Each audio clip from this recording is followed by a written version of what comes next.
All right, so now when you're talking about the atoms, what are atoms? Atom is the smallest part of the matter which cannot be broken down further chemically. That means that you cannot split an atom into further smaller pieces. One more good thing that you need to know about atom is that it has got 3 subatomic particles: the proton, neutron, and the electron. Okay, you need to understand that there are 2 components.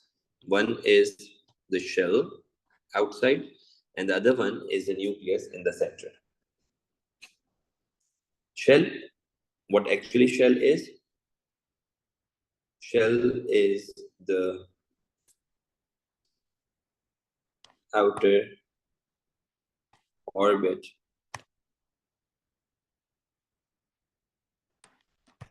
in an atom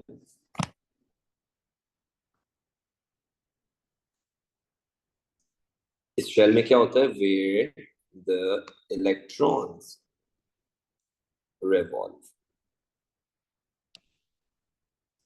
shell imaginary होता है. Shell actually कोई structure का नाम नहीं है. Shell actually एक pathway है. It's just a pathway where the electrons move. That's it.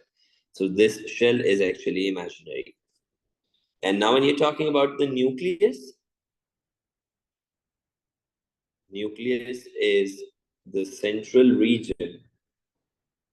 Nucleus is the central region of the atom.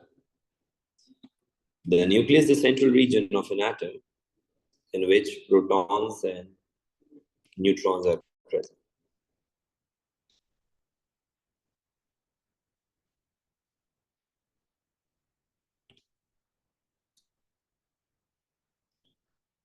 Guys, along with this, you need to understand that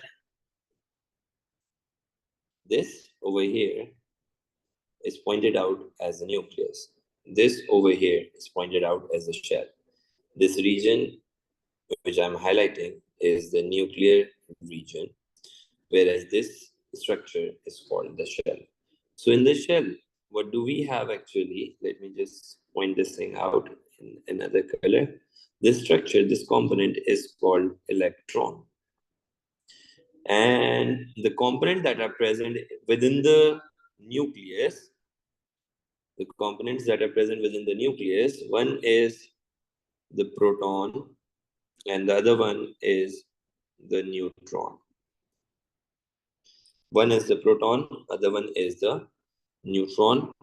The proton has a mass of 1, neutron has a mass of 1, and the electron has got almost negligible mass.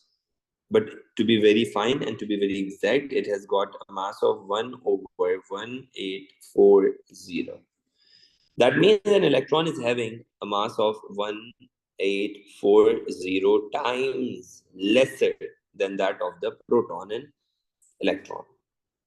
All right, if you just make a graph of it, if you just make a graph of what? If you just make a graph of mass, let's suppose you need to place 2 components. This is 0 mass and this is, let's suppose, 2000. So the proton, if it is placed over here,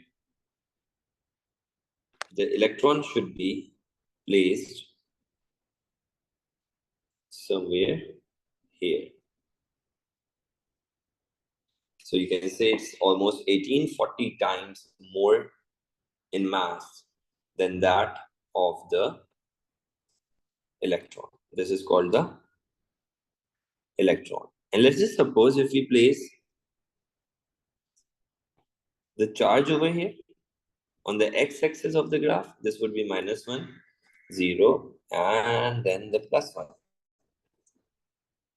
So if you are going to mention the neutron, it will be placed at the 2000 thing when you're talking about the mass, but should be somewhere around at 0 for the charge. Let's talk about what an atom is represented by. An atom is represented by symbol.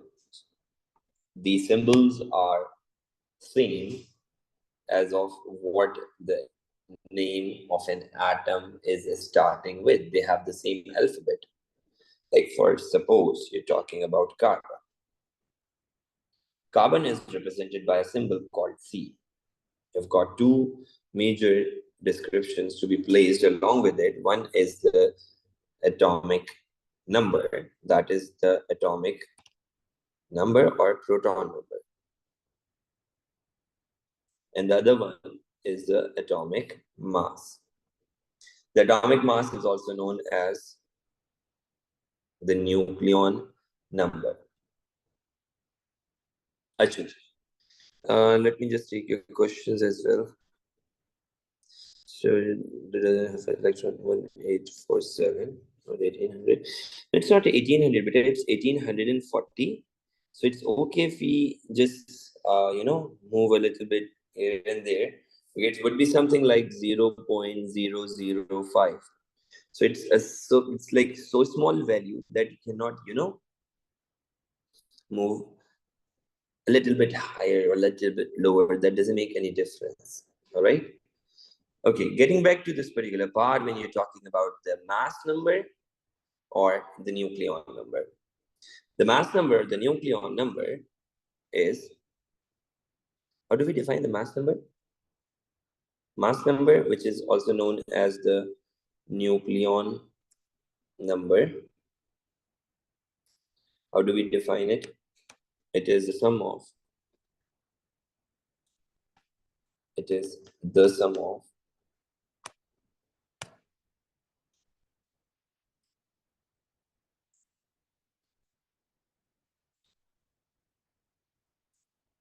proton and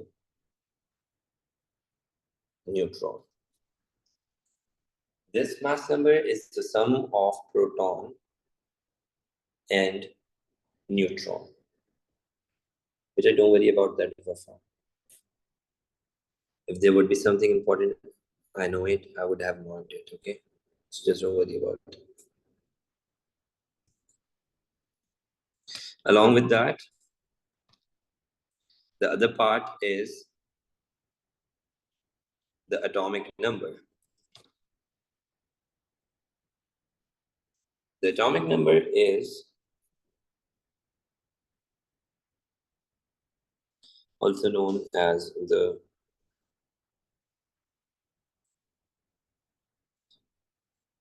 proton number. It is just another name.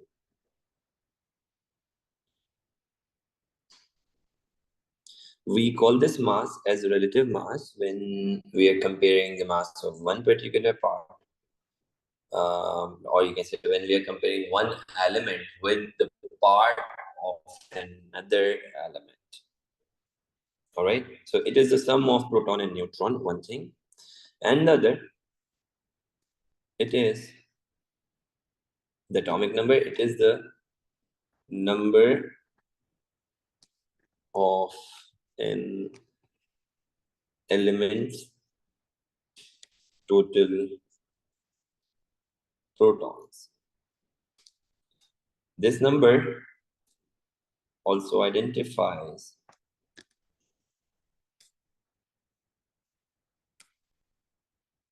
the position of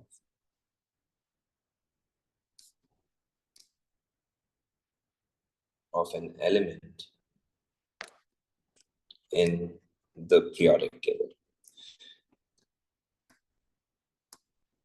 Let me finish this thing up. Within a periodic table, the elements are placed. Within a periodic table, the elements are placed according to their atomic number. That atomic number is defined by the proton. So whatsoever the proton number is the same as the atomic number. Coming back to this table, we already know that the proton is having a charge of +1. The electron is having a charge of -1. There is no charge over the neutron. Whereas the position of proton and neutron is the nucleus. The proton is present in the nucleus, the neutron is present in the nucleus as well as the electron is present within the shell. Actually, let me tell you one more good thing about this whole thing. But before moving on to the next part, I just need to tell you that how the electrons and protons were discovered. But before moving on to that part particularly, I just want you all to just go through this whole thing. We talk about that atom, the smallest, the most smallest part. Atom is the most smallest part of any matter. It has got the shells in which the electrons are revolving around. It has got the nucleus in which the proton and neutron are placed. And let me add one more thing into it. The electrons are negatively charged, the protons are positively charged. They both attract each other. That is the reason why the protons are placed in the center of the atom and the electrons are revolving around because of the force of attraction. And along with that, you need to understand that this is actually mentioned over here in a graph. So it shows what? Shows proton, shows electron, and this orange thing is neutron. So if a graph is showing you the mass over here, so this is 0, where the electron is placed, or it's nearby 0, as compared to this is 2000. Okay. And what about the charges? Charges are +1 for proton, 0 for electron, and -1 for electron. The atomic structure, any of the atomic structure is having the electrons revolving around the nucleus because of the force of attraction. With this, it has got the mass number, the nucleon number, which is the sum of proton and neutron. That actually makes the mass of the atom. Then we have got the atomic number. Atomic number is actually the number of protons. This number of protons actually identifies, let's suppose hydrogen is having 1, helium is having 2, lithium is having 3, and so on. So they are all identifying the location, they are all identifying the placement of the elements. Okay.